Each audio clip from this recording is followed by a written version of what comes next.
bug. What is it? Bring over. What is it? What is it? I don't know, just a little stick. Did you Promise you gotta let me out. It's the only place where you can be like, hey, look, I found this bug. And everybody's like, not like, ew, a bug. They're like, oh, let's identify it. You're not going to care about something and take care of something unless you love that thing. It just validated for me the importance of teaching without borders, of knocking down the silos and helping really young, malleable children understand that everything is connected. It was such a dream. And then coming here and seeing the reality was just terrifying. He had a drawing of the buildings and the functions in the buildings at the beginning of sustainability. We couldn't walk in the end because the ceilings were all collapsing. There were dead animals in the rooms, and it smelled a little bit dank and almost of bat droppings. There were so many problems, so many overwhelming challenges. It seemed to me they had tremendous ideas, although it wasn't clear how they were going to actualize those. We wanted to make it happen some way or other, not really knowing what the end game was. the whole infrastructure didn't exist at that point, except the framework was there, and the framework was in Alex's mind. I think any betting person would not have bet on Shelburne Farms being here today. Initially, the focus was field trips. We were not particularly sophisticated. 100 or so kids a year, maybe 150 total, and then that number grew over the subsequent number of years. The energy began to snowball. It's been a combination of amazing community support. I mean, if you think of the people who've made this place fly, board members, volunteers, staff, incredible donors. To run an amazing farm operation, a cheese operation, the store, the inn, as well as the programs, which really are the reason why the rest of it all works. Whether it's in China, in Europe, we're becoming global. It was magic. Coming around that bend, and you see the farm barn for the first time, I mean, that sticks in everybody's mind. Tom Slayton said, understanding place is not understanding geography. It's knowing where you came from, where you are, and where you want to go. Where? Yeah, so we're talking about place today. Place is where our food comes from.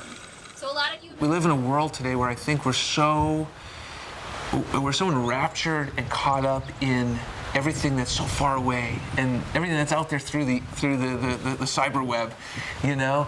And we've lost sight of the fact that we live in a place. A sense of place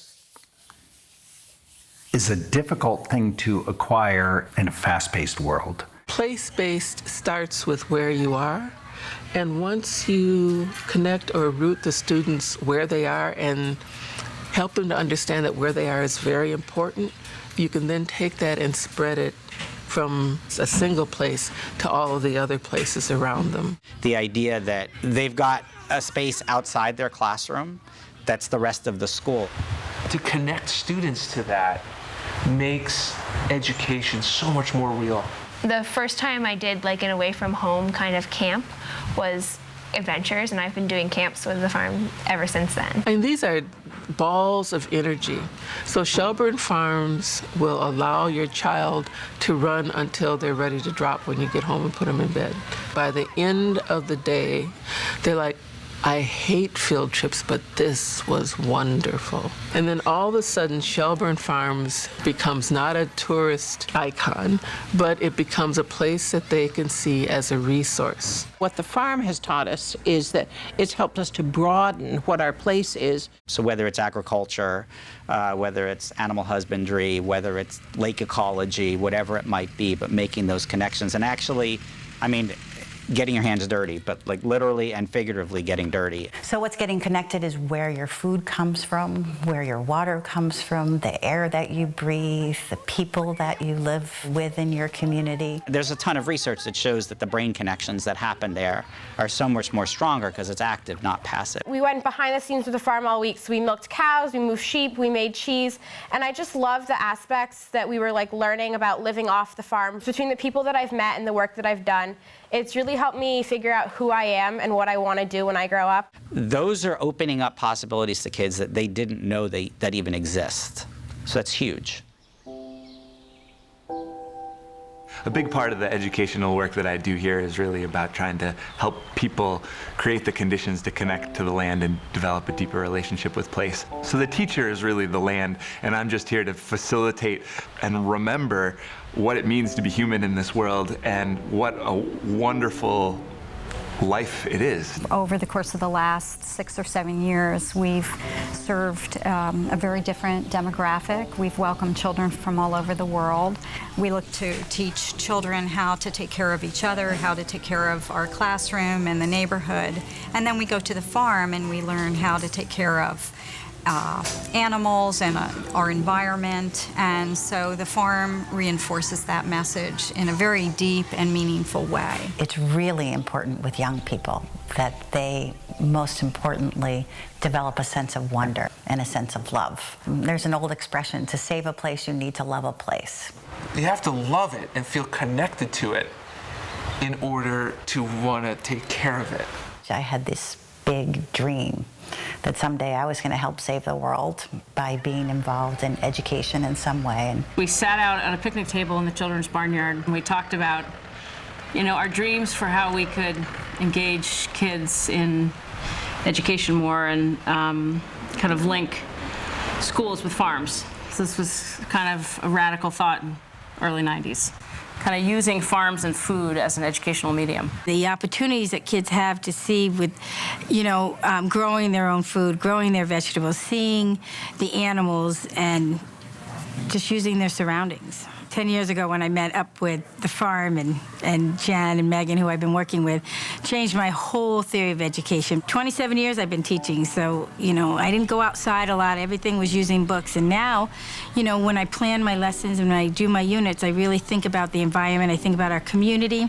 With the garden especially, if you can get your child involved in those kinds of programs, it gives them ownership to contribute as well as gaining something when they leave. Being able to have the opportunity to really help a child understand what food is about, like where it comes from. I think Shelburne Farms is such a precious resource in that way. My friend was just telling me that she said your son knows more about food than most adults. Part of our philosophy of education is that you need to bring different perspectives together to learn from one another. The farm's a strategic partner with the Burlington schools and specifically with the Sustainability Academy. Without the farm, I'm not sure where we would be right now. It's critical that we have this relationship. It changed my way of educating. I've taken just about every institute and workshop that they, provide for teachers, and it's been the most profound teaching and learning experience I've ever had. Shelburne Farms is particularly wonderful at showing all teachers of all experiences and all ages how to teach in a new way that's comfortable for them.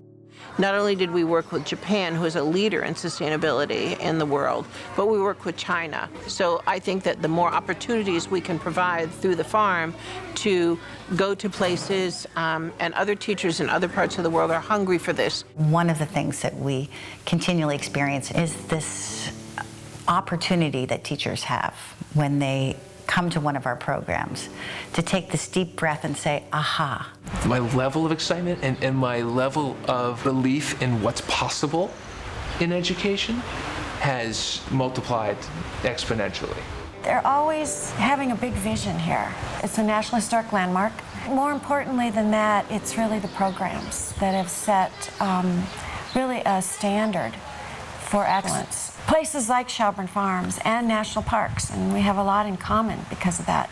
They are the laboratories for learning. I do a lot of work all around the country and in Eastern and Central Europe related to public lands, national parks and national forests. I am not aware of another organization like Shelburne Farms that has been such an example of what they're trying to accomplish. Building in the idea of sustainability, building in the idea of sense of place that's impacted every kid in Vermont and has been a national model. The kids who come here learn to appreciate what agriculture really means. And I think that once they have that kind of deep appreciation, then their desire to take care of it and to help it thrive is very real. This is, one of the two places probably in the country that's really leading the charge in developing these ideas of place-based education, service learning, education for sustainability. Brings people back to the land and to their environment. As the world gets more complicated, I think people lose touch with their natural surroundings. Kids feel, a part of it and empowered. It's really fun to be able to just come and enjoy the world as opposed to and stop worrying about all the things you have to worry about just for like a weekend. By working with educators, we can affect youth all over the world. And how do we expand our impact? So that is going to take a substantially increased endowment combined with continuing to earn a lot of our revenue.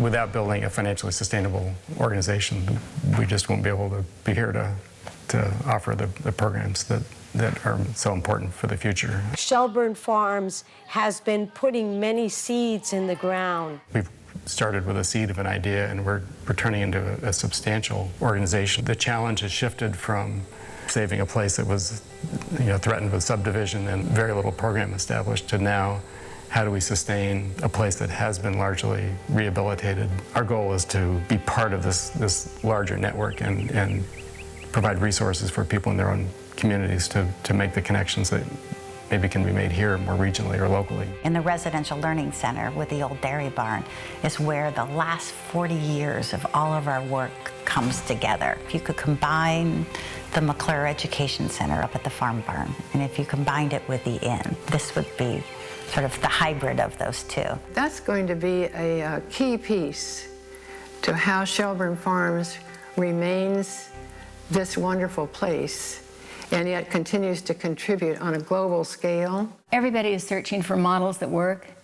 And I think that one of the things that we're doing here is trying to deal with some of the issues that really can be replicated in many places across the world. Shelburne Farms is a resource for educators that we really think that we can have the greatest impact by reaching teachers. A role that we can fill is to support an international network of educators who are concerned with sustainability and dedicated to preparing the next generation for the stewardship issues that we all face around the world.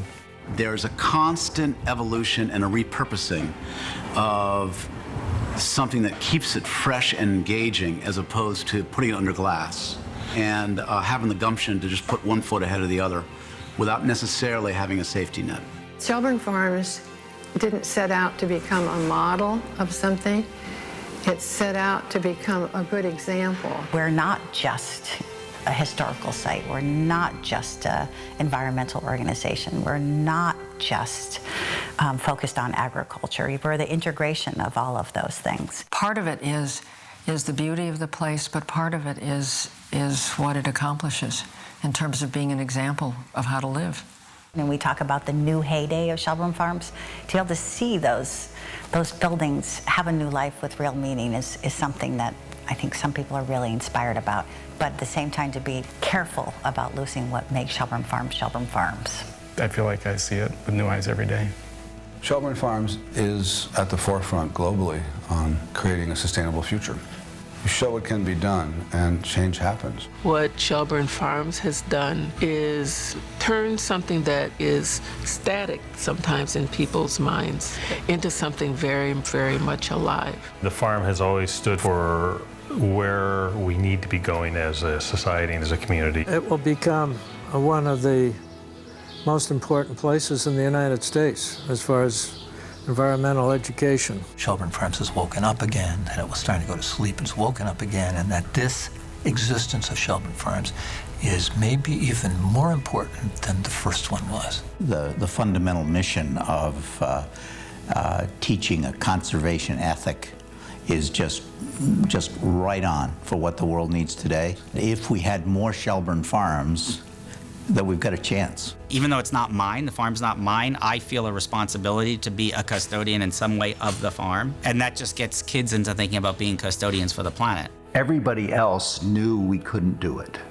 We didn't know that. We have been successful because of the power of dreaming.